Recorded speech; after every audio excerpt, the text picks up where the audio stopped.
পোনপ্ৰথমে আপোনালোক সকলোকে মোৰ চেনেলৰ নতুন এটা ভিডিঅ'লৈ স্বাগতম জনাইছোঁ। আজি মই আপোনালোকলৈ এটা বৰ দৰকাৰী ভিডিঅ' লৈ আহিছোঁ। যেতিয়া আমি চুৱেটাৰ, মাফলাৰ বা ঊলৰ যিকোনো কামেই আৰম্ভ কৰিব হয় তেতিয়া আমাৰ এটা প্ৰশ্ন হয় আমি শলাত কিমান ঘৰ তুলিম। সেইটো এটা বৰ ডাঙৰ প্ৰশ্ন হৈ যায়। মানে আমি একো আইডিয়া নাপাওঁ, মানে আক সুধিব লগা হয়, তাক সুধিব লগা হয় কিমান ঘৰ ল'ম। তেতিয়া সেইটোৰ মই এটা উপায়টো লৈ আহিছোঁ। উপায় মানে কি হয়, এইটো আচলতে সকলোৱে কৰি ল'বলৈ ভাল হয়। মই তেনেকৈ কৰি লওঁ, কাৰণ শলা আৰু ঊল লৈ মানে কিমান ঘৰ ল'ব লাগিব সেইটো বেলেগ বেলেগ হয়। সেইটো কাৰণে এইটো আমি যদি কৰি লওঁ, এই উপায়টো যদি কৰি লওঁ তেতিয়াহ'লে কোনো ভুল হোৱাৰ চান্স নাথাকে। আৰু যেনেকুৱাই বহল কৰিব বিচাৰোঁ, যিটো শলাত লৈ পেলাই যেনেকুৱা ঊল হয় সেইটো একজেক্ট হৈ যায়, বেছি বহল হৈ নাযায়। এতিয়া মই আপোনালোকক এইটো কি কৰিব, তাৰ কাৰণে কি কৰিছোঁ, এইটো মই প্ৰথমতে শলাত কেইডালমান ঘৰ তুলি ল'ম। ইয়াকে দেখাবৰ কাৰণে মই এডাল পাতল ঊল লৈছোঁ আৰু সেই পাতল ঊলডালৰ জোখাৰে মই 10 নম্বৰ শলা ব্যৱহাৰ কৰিছোঁ। ইয়াত কি কৰিম, মই এতিয়া প্ৰথমতে কেইডালমান ঘৰ তুলি ল'ম। ঘৰকেইটা তুলি লোৱাৰ পিছত কিমানটো হৈছে, সেই কিমানটা ঘৰত কিমান দীঘল হৈছে সেইটো মই জুখি ল'ম। তাৰপিছতে এই বস্তুটো মানে আচলতে মই এনেকুৱা আপোনালোকক মুখেৰে কৈ থকাতকৈ আপোনালোকক দেখাই দিলে, ভালকৈ দেখাই জুখি দিলে বুজি পাব।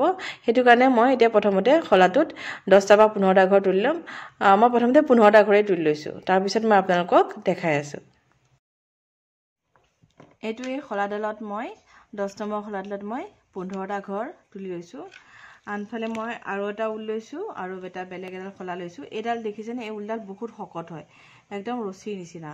আৰু সেইটো কৰিবৰ কাৰণে মই 5 নম্বৰ শলাডালত মই ঘৰখিনি তুলি ল'ম।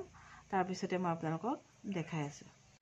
ইয়াত চাওক, ইয়াত মই এই পাতলা ঊলডালত 10 নম্বৰ শলাত 15টা ঘৰ ভৰাইছোঁ। আৰু এইখিনি 15টা ঘৰটো মই জুখিলে কিমান, এইটো 2 ইঞ্চি হৈছে। আৰু একেই মই 15টা ঘৰে ভৰাইছোঁ, কিন্তু ঊলটো শকত হয় আৰু শলাডালো বেলেগ হয়। এইটো 15টা ঘৰত কিন্তু ইয়াত বহুত বেছি হৈ যাব। এইটো চাওক, ইয়াত 4 ইঞ্চি হৈছে, মানে ডাবল হৈ গৈছে। এইটোৰ পৰা আমি এটা আইডিয়া ল'ব পাৰোঁ যে আমি যেতিয়া ডাঙৰ ঊল যেতিয়া লওঁ তেতিয়া আমি ঘৰ কমাই ল'ব লাগিব। চুৱেটাৰে কৰোঁ বা মাফলাৰে কৰোঁ, যিয়ে কৰোঁ আমি ঘৰ কমাই ল'ব লাগিব। আৰু এনেকুৱা যদি আমি পাতল ঊল লওঁ তেতিয়াহ'লে আমি ঘৰটো বেছিকৈ দিব লাগিব, কাৰণ ইয়াত 2 ইঞ্চিৰ কাৰণে আমি 15টা ঘৰ লাগিছে। আকৌ এইটো 4 ইঞ্চিত মানে হেৰিটা ঘৰ লাগিছে, 15টা ঘৰত 4 ইঞ্চি হৈছে। এতিয়া এনেকৈ কৰিলেও আপোনালোকে এটা ৰাফ আইডিয়া ল'ব পাৰে, কিন্তু ইয়াতকৈ বেছি আমি যদি অলপমান কৰি ল'লে কি হয়, মানে বস্তুটো বেছি ভালকৈ গম পোৱা যায়। সেইটো কাৰণে মই কৰি পেলাই আপোনালোকক আকৌ দেখাই আছোঁ। এয়া মই এই ঊলখিনি কেইশলামান কৰি ল'লোঁ। কৰি লোৱাৰ পিছত মই আপোনালোকক এইটো জুখি পেলাই দেখাইছোঁ। চাওক, এইটো ইয়াত 1 ইঞ্চিৰ কাৰণে 1, 2, 3, 4, 5টা 6টা ঘৰ হৈছে। আৰু আগতে 2 ইঞ্চিত আমাৰ 15 ঘৰ হৈছিলে, কিন্তু যেতিয়া কৰি ল'লোঁ তেতিয়া অলপ খোল খাই গ'ল। এয়া চাওক, প্ৰথমতে যেতিয়া আমি ঘৰখিনি তুলিছিলোঁ তেতিয়া আমাৰ 15টা ঘৰত 2 ইঞ্চি হৈছিলে, কিন্তু যেতিয়া আমি কৰি যোৱাৰ পিছত তেতিয়া অলপ খোল খাই গ'ল। আৰু কৰি যোৱাৰ পিছত কি হৈছে, আমাৰ 15টা ঘৰ গৈ পেলাই 2.5 ইঞ্চি হৈ গ'ল। মানে ঘৰখিনি খোল খাই যোৱাৰ কাৰণে এইখিনি অলপ বাঢ়ি গ'ল।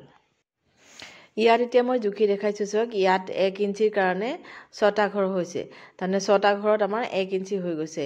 এইটোৰ পৰাই আমি আইডিয়া কৰি পেলাই মাফলাৰ বা চুৱেটাৰ কিমান বহল হ'লে কিমানটা ঘৰ ল'ব লাগিব সেইটো আমি আইডিয়া পাই গ'লোঁ। যদিহে 5 ইঞ্চি বহল মাফলাৰখন কৰিব বিচাৰে তেনেহ'লে 6 × 5 30টা ঘৰ তুলি ল'ব লাগিব। আনফালে এই শকত ঊলখিনি দি যিটো মই কৰিছিলোঁ সেইখিনি জুখি দেখাইছোঁ। চাওক, ইয়াত 15টা ঘৰত 5 ইঞ্চি হৈ গৈছে। প্ৰথমতে কিন্তু এইটো 4 ইঞ্চি আছিলে, পিছত কৰি দিয়াৰ পিছত খোল খাই গ'ল, তাৰপিছতে গৈ পেলাইতো 5 ইঞ্চি হৈ গ'ল। ইয়াত চাওক, আকৌ ইয়াত 1 ইঞ্চিৰ কাৰণে মাত্ৰ 3টা ঘৰহে লাগিছে, 3টা ঘৰতে 1 ইঞ্চি হৈ গৈছে। এইটো হিচাপত যদিহে আপুনি মাফলাৰখন যদি 5 ইঞ্চি কৰিব বিচাৰে তেতিয়াহ'লে আমাৰ কি হ'ব লাগিব, 15টা ঘৰ ল'ব লাগিব। এইখিনিকে মই আপোনালোকক লিখি পেলাই দেখাই পেলাই অলপ বুজাই দিছোঁ। 1 ইঞ্চিৰ কাৰণে প্ৰথমতে 6টা ঘৰত 1 ইঞ্চি হৈ গৈছে 10 ইঞ্চি জোখৰ যদি আমি সোৱেটাৰ বনাব খুজো যিকোনো বস্তু বনাব খুজো মই ধৰি লৈছো 10 ইঞ্চি বুলি 20 ইঞ্চিৰ কাৰণে বেলেগ হ'ব তেনেকৈ আপুনি সোৱেটাৰটো প্ৰথমতে জুখি ল'ব কিমান ইঞ্চি বহল কৰিব তাৰ পিছতে ঘৰবিলাক তুলিব লাগিব 10 ইঞ্চিৰ কাৰণে হ'ব 60টা ঘৰ ল'ব লাগিব আৰু যদি আমি পাতলা উলটো দি বনাও আৰু যদি আমি এই ডাঙৰ শকত উলটো দি বনাও 1 ইঞ্চি 3টা ঘৰ হৈছে 10 ইঞ্চি জোখৰ কিবা বনাব হলে 30টা ঘৰ দিব লাগিব এইটো যেটো 1 ইঞ্চি 6টা ঘৰ বা ডাঙৰ উলটোৰ কাৰণে 1 ইঞ্চি 3টা ঘৰ হৈছে এইটো মোৰ উলটোৰ কাৰণে হৈছে আপোনালোকৰ কাৰণে কিন্তু বেলেগ হ'ব পাৰে আপোনালোকৰ উল আৰু খলা লৈ পেলাই 1 ইঞ্চিত কিমানটা ঘৰ হ'ব হেতু বেলেগ হ'ব আপোনালোকে নিজে জুখি চালেহে গম পাব আশা কৰো আপোনালোকে কথাখিনি বুজি পালে সকলোকে ধন্যবাদ জনাই আজিলৈ সামৰিছো